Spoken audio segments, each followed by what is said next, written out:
Hello guys, welcome back. Bigg Boss Malayalam season 7 ബന്ധപ്പെട്ട് ഞെട്ടിക്കുന്ന ചില വിവരങ്ങളാണ് ലഭിച്ചുകൊണ്ടിരിക്കുന്നത്. അതായത് 2 പേരെ പുറത്താക്കിയിരിക്കുന്നു എന്നുള്ള ചില വിവരങ്ങൾ. അതിൽ എത്രത്തോളം യാഥാർത്ഥ്യമുണ്ട്? അതായത് ഇന്ന് കൊച്ചിയിലേക്ക് ആരാണ് ബിഗ് ബോസ് ഹൗസിൽ നിന്നും ഏറെ വേദനയോടെ മടങ്ങുക എന്ന് രാവിലെ നമ്മൾ പറഞ്ഞിരുന്നു. അത് മറ്റാരുമല്ല, റണ ഫാത്തിമയാണ്.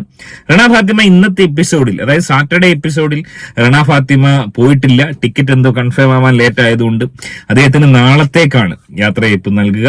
നാളെ റണ ഫാത്തിമ പോകുമെന്ന് തന്നെ വിശ്വസിക്കുന്നു. കൊച്ചിയിൽ ഇൻഡിഗോ എയർലൈൻസിൽ ടിക്കറ്റ് നാളത്തേക്ക് കൺഫേം ആയിരിക്കുന്നു. എന്നാൽ അതിനിടയിൽ മറ്റൊരു പ്രമുഖ മത്സരാർത്ഥി, അതാരാന്ന് വെച്ചാൽ മറ്റാരുമല്ല, നമ്മുടെ ആര്യൻ ഖദൂരിയ എന്ന് പറയുന്ന ആ ഒരു പ്രമുഖ താരം, ആ ഒരു പഹയൻ ബിഗ് ബോസിനോട് വിട പറഞ്ഞു എന്നിങ്ങനെ കേൾക്കുന്നു. നിങ്ങളെല്ലാവരും കണ്ടു കാണും. വ്യാപകമായ രീതിയിൽ അത്തരമൊരു ന്യൂസ് പ്രചരിക്കുന്നുണ്ട്. ബിഗ് ബോസ് ഹൗസിനോട് എന്നേക്കുമായി ആര്യൻ ഖദൂരിയ വിട പറഞ്ഞിരിക്കുന്നു. നമ്മുടെ ജിസേൽ തക്രാൽ എന്ന് പറയുന്ന സഹ മത്സരാർത്ഥിയായ ജിസേൽ തക്രയിൽ തലകറങ്ങി വീണു, പൊട്ടിക്കരഞ്ഞു എന്നൊക്കെയുള്ള രീതിയിലുള്ള ചില വാർത്തകൾ പ്രചരിക്കുന്നു. എന്താണ് അതിന്റെ സത്യാവസ്ഥ? അതായത് നമുക്കറിയാം, ഈ സീസണിൽ ഏറെ പ്രതീക്ഷയോടെ കയറ്റിവിട്ട 2 മത്സരാർത്ഥികളാണ് ജിസേൽ തക്രയിലും ആര്യൻ ഖദൂരിയും. അതായത് കഴിഞ്ഞ സീസണിൽ പോലെ ഒരു കാമക്കടുവ ഇമ്പാക്ട് ഉണ്ടാക്കാൻ വേണ്ടി, ഒരു ലവ് ട്രാക്കിന് വേണ്ടി കയറ്റിവിട്ട ആൾക്കാരാണ് ഇവർ 2 പേരും. ഒന്ന്, ഈ പറഞ്ഞ ആര്യൻ ഖദൂരിയെ കയറിയപ്പോൾ തന്നെ ലാലേട്ടൻ ചോദിച്ചു ലവ് ട്രാക്ക് പിടിക്കുമെന്നും. പിടിക്കാമെന്ന് അവൻ വാക്കും പറഞ്ഞു. അവനവിടെ കയറി കണ്ടപ്പോൾ ആദ്യം അനുമോളെ കണ്ട് സ്യൂട്ടാവത്തില്ലെന്ന് മനസ്സിലായി. അതിനുശേഷം പിന്നെ കാണുന്നത് തന്നേക്കാൾ 10-15 വയസ്സിന് മൂത്ത ജിസേൽ തക്രാലാണ്. ആ ഒരു പകന്റെ അവസ്ഥ നോക്കണം. ഇനി എന്തായാലും കയറിയ സ്ഥിതിക്ക് എന്തെങ്കിലും കാട്ടിക്കൂട്ടി എന്തെങ്കിലും കണ്ടന്റ് കൊടുത്തു കളയാമെന്ന് കരുതി ബെഡ്ഷീറ്റിന്റെ അടിയിൽ കൂടെ എന്തൊക്കെയോ കലാപരിപാടികളൊക്കെ നടത്താൻ ശ്രമിച്ചെന്ന് പറയുന്നു. നമ്മളൊന്നും കണ്ടില്ല, അതുകൊണ്ടൊന്നും പറയാൻ സാധിക്കത്തില്ല. എന്നാൽ അനുമോളെല്ലാം കണ്ടെന്നും പറയുന്നു. എനിവേ, ഇതൊന്നും കുടുംബ പ്രേക്ഷകരെ സന്തോഷിപ്പിക്കുന്നതല്ലായിരുന്നു. കുടുംബ പ്രേക്ഷകർ ഇതിനൊന്നുമല്ല കാത്തിരുന്നത്.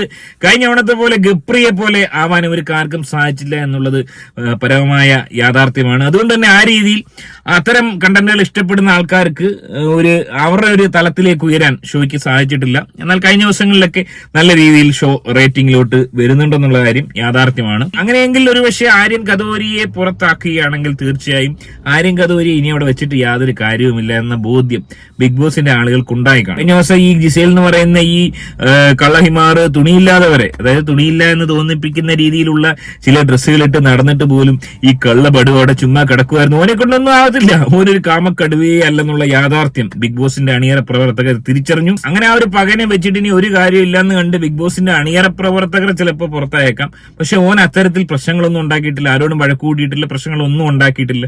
പിന്നെ എങ്ങനെ ഓനെ പുറത്താക്കാൻ സാധിക്കും? ഓന് വോട്ട് ഏറ്റവും കുറവുമല്ല.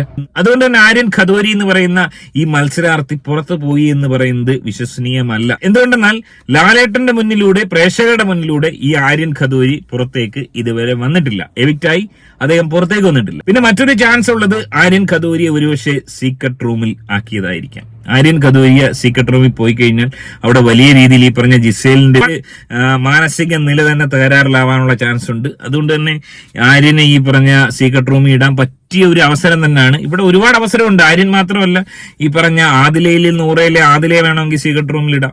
ഒരുപക്ഷെ ഇതിൽ ഏറ്റവും വലിയൊരു എവിക്ഷൻ ആവാൻ പോകുന്നത് ആദിലയുടെ നൂറിന്റെ എവിക്ഷൻ ആയിരിക്കും. വരുന്ന ആഴ്ചകളിൽ അത് നമുക്ക് കാണാം. ആദില ആയിരിക്കും എന്തായാലും ആദ്യം ഔട്ടായി പോകുന്നത്. ആദിലേക്കാണ് വോട്ട് കുറവ്. അങ്ങനെ ആദില പോകുമ്പോൾ എന്തായാലും നൂറയില്ലാതെ താൻ വീട്ടിലോട്ട് പോകത്തില്ലെന്ന് ഉറപ്പായി ആദില പറയും. അങ്ങനെ വരുമ്പോൾ ബിഗ് ബോസിന്റെ അണിയറ പ്രവർത്തകർ തൃശങ്കുലാവുന്നുള്ള കാര്യത്തിൽ യാതൊരു തർക്കവുമില്ല. അതായത് ഔട്ട് ആവാതിരിക്കുന്ന നൂറേനെ എന്തായാലും ഇവർ വിട്ടുകൊടുക്കത്തില്ല. നൂറേയും കൊണ്ടേ ഞാൻ പോകത്തോളം എന്ന് പറയും. അല്ലെങ്കിൽ ഓള് കേസിന് പോകാൻ കോടതിയിലോട്ട് പോകും. നൂറെ വിട്ടു തരണം, പണ്ടില്ലേ മാതാപിതാക്കളെ പിടിച്ചു വെച്ചു നൂറെ എന്ന് പറഞ്ഞ കണക്ക് എന്റെ ലെസ്ബിയൻ പ്രണയിനി, ഞങ്ങൾ ലെസ്ബിയൻ ദമ്പതികളായിരുന്നു, എന്റെ പ്രണയിനിയെ ബിഗ് ബോസിന്റെ അണിയറ പ്രവർത്തകർ പിടിച്ചു വെച്ചേക്കുന്നെന്നും പറഞ്ഞ് കോടതി കയറാനുള്ള വകുപ്പുണ്ട്. അതുകൊണ്ട് തന്നെ ഞാൻ പറയുന്നത്, ഈ ആദില പുറത്താവുകയാണെങ്കിൽ നേരെ ഓളെ കൊണ്ടുപോകുന്നത് ലാലേട്ടന്റെ വീട്ടിലോട്ടാണ്. ലാലേട്ടന്റെ വീട്ടിൽ കയറ്റുമെന്ന് പറഞ്ഞിരുന്നു. അവിടെ കുറച്ച് ദിവസം താമസിച്ചതിന് ശേഷം അത് കഴിഞ്ഞ് അക്ബറിന്റെ വീട്ടിൽ ഓന്റെ ഉമ്മയും കയറ്റുമെന്ന് പറഞ്ഞിരുന്നു. ആ 2 സ്ഥലങ്ങളിൽ കുറച്ച് ദിവസം താമസിപ്പിക്കുക. അപ്പോഴത്തേന് നൂറ് ഏതാണ്ട് ഔട്ടായി വരുന്ന ഒരു കണ്ടീഷൻ വരും. അങ്ങനെ അത് വലിയൊരു ഇഷ്യൂ ഇല്ലാതെ ആ ഒരു രീതിയിൽ സെറ്റ് ചെയ്യാൻ പറ്റത്തുള്ളതാണ് എനിക്ക് തോന്നുന്നത്. എന്റെ ഒരു ഐഡിയ ആണ്. നിങ്ങളുടെ അഭിപ്രായം എന്തുണ്ടെങ്കിൽ പറയുക. എനിവേ, അറിയാൻ കഴിയുന്നത് ഇവിടെ ആര്യൻ ഖദൂരിയ ഔട്ടായിട്ടില്ല. ഒരുപക്ഷെ സീക്രട്ട് റൂം ആയിരിക്കാം. നാളെ ഇൻഡിഗോ എയർലൈൻസിൽ കൊച്ചിയിലേക്ക് വരുന്നത് ഒറ്റയ്ക്ക് ഒരു കണ്ടസ്റ്റന്റ് ആണ്. അത് മറ്റാരുമല്ല, റണ ഫാത്തിമ എന്ന് പറയുന്ന കുട്ടി മാത്രമാണെന്നുള്ള ഏറെ ദുഃഖകരമായ വാർത്ത നിങ്ങളിലേക്ക് എത്തിക്കുന്നു. കൂടുതൽ അപ്ഡേറ്റുകളുമായി വീണ്ടും കാണാം. ആദ്യമായിട്ട് കാണുന്നവർ വീഡിയോ ഒന്ന് ലൈക്ക് ചെയ്ത് ചാനൽ ഒന്ന് സബ്സ്ക്രൈബ് ചെയ്ത് വീഡിയോ ഹൈപ്പ് ചെയ്ത് കാണാൻ ശ്രമിക്കുക. മറ്റൊരു വീഡിയോ ആയിട്ട് കാണാം. ബൈ.